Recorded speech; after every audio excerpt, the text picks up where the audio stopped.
নারী বিশ্বকাপের যে বিষয়টা রয়েছে সেটা আপনারা জানেন যে আমাদের প্রিপারেশনের দিক থেকে আমরা ফুললি কনফিডেন্ট যে সময় আছে, সেই সময়ের মধ্যে আমরা করতে পারবো এবং পরবর্তীতে বাংলাদেশ সেনাবাহিনী থেকেও আমাদেরকে সর্বাত্মক সহযোগিতার আশ্বাস দেওয়া হয়েছে এবং এই দুটো বিষয়ে আমরা ইন্টারন্যাশনাল ক্রিকেট কাউন্সিল যারা এর দায়িত্বে আছেন তাদেরকে অবহিত করেছি এবং they are happy with our preparation and everything.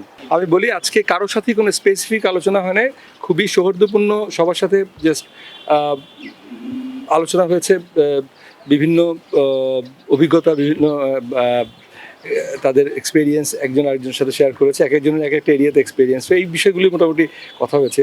Specific কোনো আপনারা যেটা জানতে চাচ্ছেন বা বুঝতে চাচ্ছেন এরকম কোনো বিষয়ে কথা হয়নি।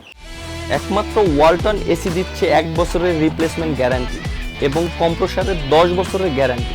রোজ আমার দুইটা ইস্যু, সামনে তো টি-20 বিশ্বকাপ, দুই একদিনের সময় আছে। জি, এই বিষয় নিয়ে তো আপনাদের একটা পরামর্শ উপদেষ্টা নেওয়ার কথা, সেই বিষয়ে আপনার সাথে কি আলোচনা হয়েছে? এটার পরে নারী বিশ্বকাপের যে বিষয়টা রয়েছে সেটা আপনারা জানেন যে আমাদের প্রিপারেশনের দিক থেকে আমরা ফুললি কনফিডেন্ট যে সময় আছে, সেই সময়ের মধ্যে আমরা করতে পারবো।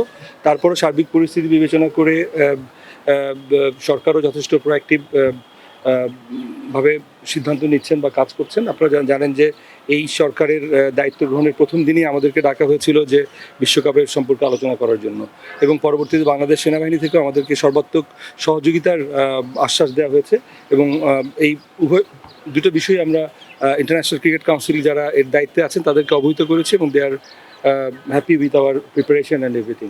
এই পরিস্থিতি ডিমান্ড অনুযায়ী অনেক আমাদের বোর্ড পরিচালকরা রিজাইন করেছে, সেই চিঠি কার কার্তা পেয়েছেন, কী অবস্থায় যেহেতু আপনি প্রধানের আমি এখন পর্যন্ত এই ধরনের কোনো বিষয় আসলে পাবলিক বলার আমার সুযোগ নেই। আমি আগেই বলেছি আজকের এই প্রেস কনফারেন্সটা মূলত আজকের ভিজিটের মধ্যে আমরা সীমাবদ্ধ রাখি। Last three question please, last three question. নারী বিশ্বকাপ নিয়ে 4টা দেশের ভিসা নিষেধাজ্ঞা আছে, এইটা আপনারা জানেন কিনা এবং এই বিষয়ে আর কি প্রধান উপদেষ্টার সাথে আপনারা কথা বলবেন কিনা যে কূটনৈতিকভাবে এটা হ্যান্ডেল করা যায় কিনা? এই বিষয়টা কিন্তু আমার আবারও বলছি যে সরকারও যথেষ্ট গুরুত্ব সহকারে নিয়েছেন এবং নিয়েছেন বলেই কিন্তু তাদের দায়িত্ব গ্রহণের প্রথম দিনই আমাদের সাথে দেখা করেছেন এবং এই বিষয়টা অলরেডি কমিউনিকেট করা হয়েছে। এটা ভিসা নিষেধাজ্ঞা না, ট্রাভেল অ্যাডভাইজারি আছে, যেটা কোনো কোনো ক্ষেত্রে সতর্কতা আছে এবং কোনো কোনো ক্ষেত্রে আমাদের দেশে ট্রাভেলের ব্যাপারে কিছু রেস্ট্রিকশন রয়েছে। সো এই আলোকেই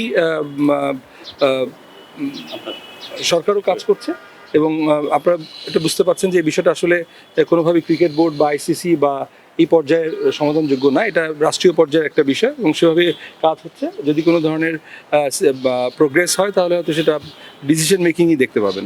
অমিত, তারপর এটা যে আপনি নিশ্চিতভাবে এখন আসলে বোর্ডে কি পরিবর্তন হচ্ছে বা আপনার আসলে বাইরে এইভাবে বলাটা আপনার জন্য কঠিন, বলার যে প্রশ্ন আমি করতে চাই না, যে প্রশ্নটা করবেন নিশ্চিতভাবে আপনি সেই অ্যান্সারটা দেবেন, কারণ আপনি সিইও ক্রিকেট বোর্ডের।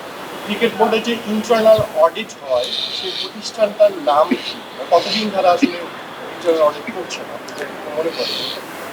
আমাদের যে ইন্টারনাল অডিট হয় যেটা এবং এক্সটার্নাল অডিট হয় যেটা ইন্টারনাল অডিট আমাদের এক্স্যাক্টলি আমি নাম্বার অফ ইয়ার্স বলতে পারবো না, অনেকদিন ধরে করছে ইন্টারনাল অডিট। 10-12 বছর? এটা আমার ফাইল দেখে বলতে হবে, এইভাবে বলা ঠিক হবে। কি নাম প্রতিষ্ঠানটা? আমাদের ইন্টারনাল অডিটর আছেন এখন এক নবীন। এই প্রতিষ্ঠানের সাথে কি আপনার আমরা আবার না, এই প্রতিষ্ঠানের সাথে কি আপনার কোনো মানে আত্মীয়তার সম্পর্ক আছে, কেউ আত্মীয় চাকরি করে এরকম আপনার জানা আছে? না, এই ধরনের কোনো তথ্য নেই আমার কাছে। আর একটা যে লাস্ট আমার মনে হয় আচ্ছা, আমি এই জন্য বললাম যে আপনি জানেন যে গঠন সম্পর্কে অনেক কথা হচ্ছে, কিন্তু বোর্ড নিয়ে না, সিইও নিয়োগ নিয়ে আপনাকে আমি অনেকবারই প্রশ্ন করেছিলাম, যেটা আপনি সিইও, যেহেতু গঠনতন্ত্রে স্পষ্ট লেখা আছে সিইও নিয়োগ করতে হবে, গঠনতান্ত্রিক পদ যেভাবে সহসভাপতি নিয়োগ করার নিয়ম আছে, সিইও নিয়োগ নিয়ে আপনি কি কোনো চেষ্টা করেছিলেন এর আগে? এই সিদ্ধান্তটা কিন্তু আসলে বা এই ধরনের পলিসিগত ম্যাটারগুলো কিন্তু সিইও দেখেন না, এটা এর পুরো ব্যাপারটা বোর্ডের সিদ্ধান্ত এবং বোর্ড এই ব্যাপারটা নিয়ে will act on that particular areas. আপনি চেষ্টা করেছেন? না, চেষ্টা আমি এখন থেকে বলবো যে আমি চেষ্টা করি নাই। হ্যাঁ, ওকে, আতিফ ভাই। Thank you. ও আচ্ছা, বলবো। হ্যাঁ, প্রথম প্রশ্ন থেকে Tamim Iqbal on what capacity আজকে আপনাদের সাথে দেখালেন, ওনার রোলটা কি ছিল, উনি বিভিন্ন জায়গায় দেখান? এই বিষয়টা আসলে আমি অবগত না কি ক্যাপাসিটিতে, বাট উনি এসছেন যেহেতু উপদেষ্টা মহোদয় ছিলেন এবং ওনার সাথে কথা হয়েছে, উপদেষ্টা মহোদয়ের সাথে উনি ছিলেন, আমি দেখেছি, এর বাইরে কিছু বলতে পারবো। সেকেন্ড কোশ্চেন কিন্তু আপনি বললেন যে এইমাত্র যে আর মানে গভর্নমেন্ট আপনাদের ক্যাপ্টেন্স দিয়েছে security and everything you are still hopeful যে বিশ্বকাপ এখানে হবে। আসলে এটা তো সিদ্ধান্তের ব্যাপার, এটা সিদ্ধান্তের ব্যাপার। আমরা আমাদের প্রিপারেশন নিয়ে উই আর কনফিডেন্ট। এখন বাড়তি বিষয়গুলো কিন্তু আসলে অন্যান্য সংস্থা বা রাষ্ট্রেরা জড়িত, সেই ব্যাপারে আসলে I can't make any comments. They are positive about our arrangements and they are confident যে তোমাদের যে ক্যাপাবিলিটি বা তোমাদের যে এক্সপিরিয়েন্স সেটা দিয়ে we have no doubt about it, but travel রেস্ট্রিকশনটা তাদের জন্য একটা মূল challenge. Sami Thank you. Sami একটু সিরিয়াল আসি শাহিন ভাই। আমার প্রশ্ন হচ্ছে যে কালকে আগামীকাল আপনি ভার্চুয়াল মিটিং এর কথা আইসিসি যেটাতে আপনার ভেন্যু চূড়ান্ত হওয়া, আবারও বাইরে চলে যাচ্ছি আমরা। এখানে কি এমন যে আমরা কোনো বিসিবি থেকে কোনো প্রতিনিধি দেওয়া হয়েছে আইসিসি, নাকি আপনার বিসিবির এখন যিনি প্রেসিডেন্ট আছেন তিনি ভার্চুয়াল সভায় উপস্থিত থেকে কথা বলবেন? ভার্চুয়াল মিটিং আছে আইসিসির, সেটা আমাদের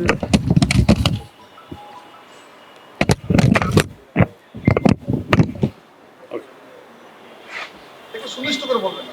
সুনির্দিষ্ট করেন। আমরা এটা জানিয়েছি, নির্দেশনা পেলে আমরা সেভাবে যেভাবে ডিরেকশন দেয় সেভাবে আমরা আপনি কথা কি কোনো বলবো। প্রতিনিধি পাঠাইছেন কিনা যে ভার্চুয়াল মিটিং এ থাকবে, প্রতিনিধিকে মনোনয়ন দিচ্ছেন? না ওই পাঠানোর সুযোগ নেই কেউ। আচ্ছা, আরেকটা কোশ্চেন, যারা আছেন তাদের মধ্যে থেকে করতে হবে, আরেকটা কোশ্চেন সেটা হচ্ছে যারা আছেন তাদের মধ্যে করতে হবে। হ্যাঁ, আপনি তো পুরোপুরি, যেহেতু আপনি ক্রিকেট বোর্ডে 20 বছরের বেশি আছেন, 24 বছর ধরে, আপনি তো জানেন যে বিদ্যমান গঠনতন্ত্রে কোন ধারা প্রয়োগ করলে আপনার এই বোর্ডটাকে একটা ইন্টিম বোর্ডের হাতে দেওয়া যায়, যে ধারাগুলো কি আপনার শর্ট আউট করে কি জাতীয় ক্রীড়া পরিষদ এবং মন্ত্রণালয়ের সাথে আমি যতটুকু জানি যে আমাদের লিগ্যাল এবং জাতীয় ক্রীড়া পরিষদে যারা এই বিষয়ে করছেন তারা দিয়ে ওয়ার্কিং অন দ্যাট, এবং তারা এই ব্যাপারটা যেভাবে ডিরেকশন ঠিক করবেন সেই ডিরেকশন অনুযায়ী হবে। Thank you. সেকেন্দার ভাই।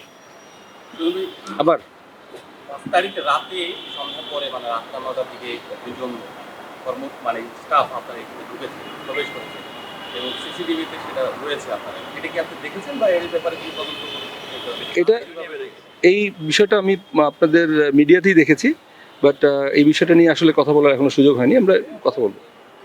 সুজন ভাই, আবার শেষ করে দেন। লাস্ট কোশ্চেন সুমন লাস্ট কিছুদিন ধরে অনেক অনিয়মের ব্যাপারে এই খবর হয়েছে। একটা ব্যাপার, যেমন বরিশাল বিভাগের এনসিএল টিমে অনেক প্লেয়ারই ফোনের মাধ্যমে খেলেন এবং একটা অভিযোগ এসেছে যে আপনিও ফোন কলের মাধ্যমে প্লেয়ারদের খেলা, এবং নির্দিষ্ট করে যদি বলি আবু সাইম নামে একজন ক্রিকেটারের বিরুদ্ধে অভিযোগ এসেছেন যে তিনি আপনার কলে এনসিএল খেলেছেন, এবং শচী চৌধুরী যিনি কিনা আপনার একজন কাজিন হন তিনিও গত মৌসুমে এনসিএল খেলেছেন আপনার কলে। এই ব্যাপারে আপনি আসলে কি বলবেন? আমার ব্যাপারে আসলে এই ব্যাপারটা আমি ওই ইয়ে থেকে শুনলাম, এবং এই ধরনের বিষয় আমি কখনোই ইনভলভ হই না, এবং এই ধরনের এই যদি কেউ বলে থাকে এটা ঠিক না। কারণ আপনি কি অবগত আছেন কিনা যে বরিশাল বিভাগে ফোন কলের মাধ্যমে খেলা হয়? আমার কাছে অন ক্যামেরা বক্তব্য আছে। বক্তব্য থাকতে পারে, বাট আমার কাছে মনে হয় না যে এই ধরনের কোনো বিষয় সঠিক আছে। ঠিক আছে, ওকে, লাস্ট কোশ্চেন প্লিজ। সামি ভাই, আমাদের একটা অনেক অ্যাম্বিশাস প্রজেক্ট ছিল শেখ হাসিনা স্টেডিয়াম। কিছুদিন আগে ওইদিকে গিয়ে দেখলাম যে ওইটা একটা সাইনবোর্ড মানে মুছে ফেলা হয়েছে, ইয়ে করা হয়েছে। আপনাদের তো এই প্রসেসে অনেক দূরে গিয়েছেন, ইভেন আমাদের লাস্ট যে অনেক ইনভেস্ট হয়েছে। সেদিনও আপনারা এটার ব্যাপারে অনেকগুলো প্রসেসে আপনারা ইংগেজ হয়েছেন। অ্যাট প্রেজেন্ট আপনারা এটা নিয়ে আসলে কি ভাবতেছেন, বা এই অনেকগুলো আপনার টেন্ডারিং প্রসেস, তারপর কনসালটেন্ট নিয়ে অনেক this is one of the concern, যেটা এখন আপনারা কি সেটাই বলছি। This is one of the concern. এটা আপনারা দেখেছেন যে এটার সম্পর্কে বিভিন্ন যে